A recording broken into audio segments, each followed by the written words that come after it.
morning, or depending on when you're watching this, good afternoon, good evening, or good night. My name's Ross, and as always told out of Voice of Radio. So today, we've got a new Zygarde that we need to be having just a little bit of a look at. Our translation, of course, comes from the lovely Antoine Boulet, who else, quite frankly.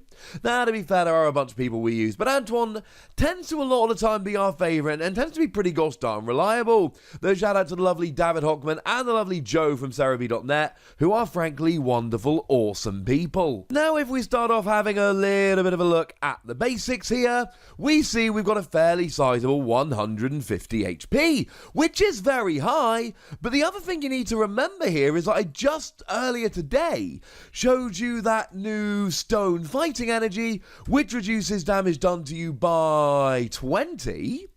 So that's going to kind of help out. And you got a retreat cost of 4 here, which opens you up to using buff padding. And now all of a sudden, with just 1 stone fighting energy and 1 buff padding, you got to do 220 damage just to get a KO on Zygarde. That's as much as you need to do to get a KO on Zacian, and Zacian is a Pokemon V that gives up 2 prizes. This gets very beefy very quickly. And the weakness is to grass. Rillaboom we keep imagining is going to get good at some point, or at least I do, but as it stands at the moment, that just isn't happening. So, you really aren't getting KO'd very easily. But you are a fighting Pokemon, which means weakness on Dedenne and Crobat and Vikavolt, Eternatus V Max. Yeah, I keep saying this, but I'm sorry, it's true. By the time we see our next set, Darkness Ablaze, comes out, we are going to have a really disproportionate number of really good Pokemon that see a huge amount of play that are weak to fighting. That is a good thing. Unfortunately, your first attack for 1 fighting energy does 30 damage. You're not really getting much of a KO here, which is sad. When I looked at stone fighting energy, I thought, well, it should be strong energy. Do an extra 20 damage, do 50, that would be good, that would KO a Chinchino with weakness, but no. But having said that, you still have plenty of options for doing extra damage. Well, you got 2 really. You got Vitality Band that does an extra 10 damage, and you got Martial Arts Dojo that does an extra 40 if you're behind on prizes, an extra 10 if you are not. Okay. But see, here's the thing. You might just be behind on prizes. And if you're not just behind on prizes, don't worry your pretty little head about it. You can use Mismagius and Duskstone on turn 1 to put yourself behind on prizes. Incidentally, that will also open up Karate Belt, to reduce your attack cost down to literally nothing. Although honestly, I'd rather put Stone Fighting Energy on. Take 20 less damage. That's just me. So now potentially you can be hitting 80 damage for a single energy, which of course is an incredibly relevant number because double with weakness, that's a KO on a Dedenne. And it's a lot we're asking for. We're asking for a tool, we're asking for a stadium, we're asking for you to be behind on prizes. But then again, if you give up a prize to get a 1-hit KO on a 2-prize Dedenne, that's a good thing. The sad news is people are going to be able to just take out Dedenne and whack in Crobat. And now all of a sudden Crobat is, well, Crobat is doing more, quite frankly, ladies and gentlemen. Crobat is doing more. By which I mean it's got an extra 20 HP, you won't be getting a KO. That was a weird way to phrase that. But the point is, getting up to 90 it's extremely difficult. It's not the reason you play the card, I don't think. We've got other options, but I do like that we've got a single energy attack. It's alright. What I'm way more excited about, however, is the second attack, 1 fighting, 2 colourless energy, 80 damage. If you have more prize cards remaining than your opponent, you do 80 more damage. It's 160 in total. And the deal here is this. If you're not behind on prizes, I don't like this card. I think free energy, 80 damage, no. I don't think that's good enough. Even on a single prize Pokemon, I mean, for goodness sake, the Excadrill. Now, I know you have to discard the top 4 cards of your deck. I get that. And I know it's a stage 1. But 120 for a single energy is way better than 80. Just to put it into context, 120 does KO Vikavolt, does KO Dedenne, does KO Crobat, does KO Pikachu and Zekrom, does KO Eternatus V, if not V Max. Whereas the only one of them KO'd by 80 damage double with weakness is Dedenne. And it really is about what you're KOing here. I think free energy, 80 damage is not good enough, and I'm not even really willing to humour it. But I think that free energy 160 if you're behind on prizes is awesome. Firstly, 160 alone is pretty good. You're getting basically any single prize Pokemon, and you're not really getting any multiple prize Pokemon other than, I suppose, Jirachi, which does still see play in Mewtwo and Mewdex, incidentally, so you will get Jirachi. But that's about it. The thing is, if you're behind on prizes, and like I've said, I do not like this card if you're not behind on prizes. So you are playing Zygarde, assuming you're going to be behind on prizes. And again, Miss Magius can get you there. And if you are behind on prizes, then all of a sudden, you can go, right, well, since I'm behind on prizes, I might as well use Martial Arts Dojo. Then it's not 160, it's 200. And then you are getting a bunch of multiple prize Pokemon, which is a good thing. Except it's not just Martial Arts Dojo you're using. It's also Karate Belt.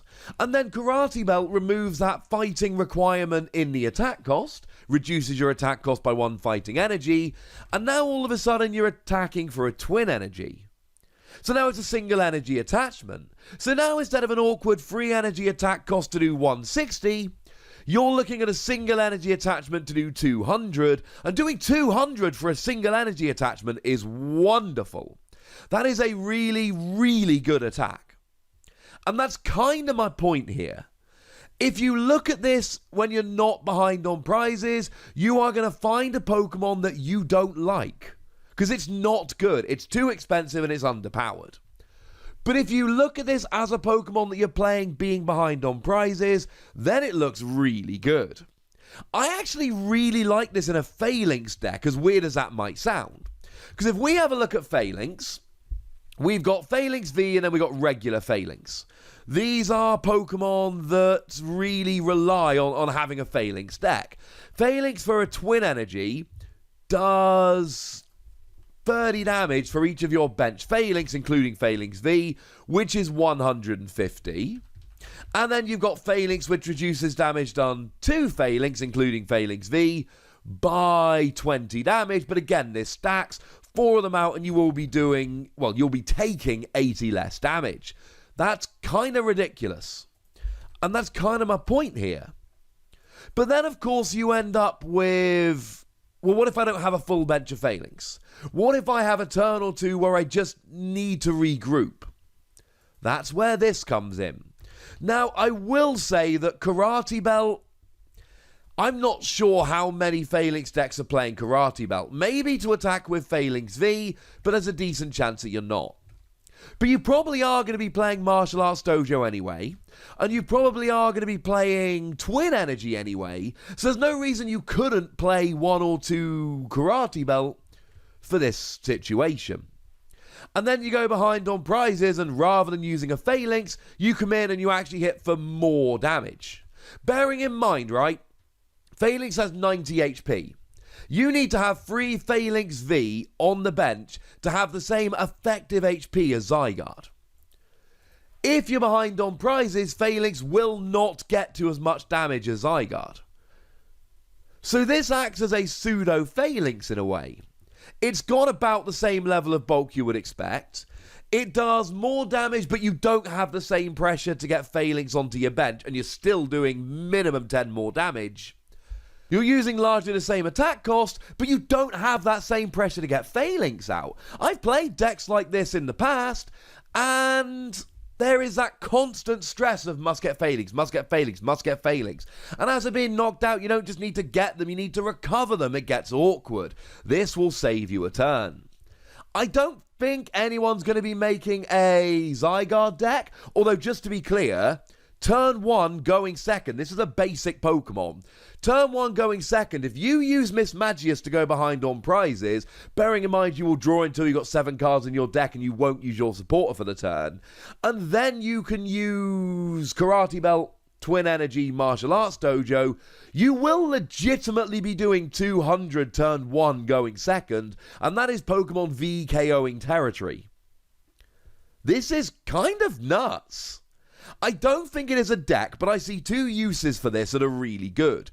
Use number 1, it's a backup attacker in a deck like Phalanx when you're behind on prizes. Use number 2, this is a really fun turbo attacker. I love this as a, you know what, let's do this kind of attacker. It's turn 1, you've gone second, and you are going to go ahead and start taking some big prizes. And in that regard, I think Zygarde could be awesome. Yeah, it's a big old combo, but if you're taking 2 prizes when your opponent's had 1 turn without an attack or a supporter, I think it might be worth it. Either way, I'm giving this between 3 and 4 Wassies. We don't give half Wassies, that would be barbaric. No, it's not a phenomenal card, and no, it's not a deck in and of itself, but as a fun little combo turn 1 donkey kind of thing, or as a backup attacker in some other fighting decks, I think there is an awful lot of value here. But I'd like to know what you think. So let me know in the comment section, would ya? Go nuts, be nice. And then make sure you like this video, subscribe to this channel, follow me on Twitter at @TheWassie, and Twitch for some live action at twitch.tv/PTCGRadio. If you want to support the channel, get some bonus podcasts and all that good stuff, head on over to patreon.com/PTCGRadio, where you can do exactly that. But by far the most important thing, as always, look after yourselves till next time, would ya? Thank you very much for watching. My name's Ross, and you've been watching PTCG Radio.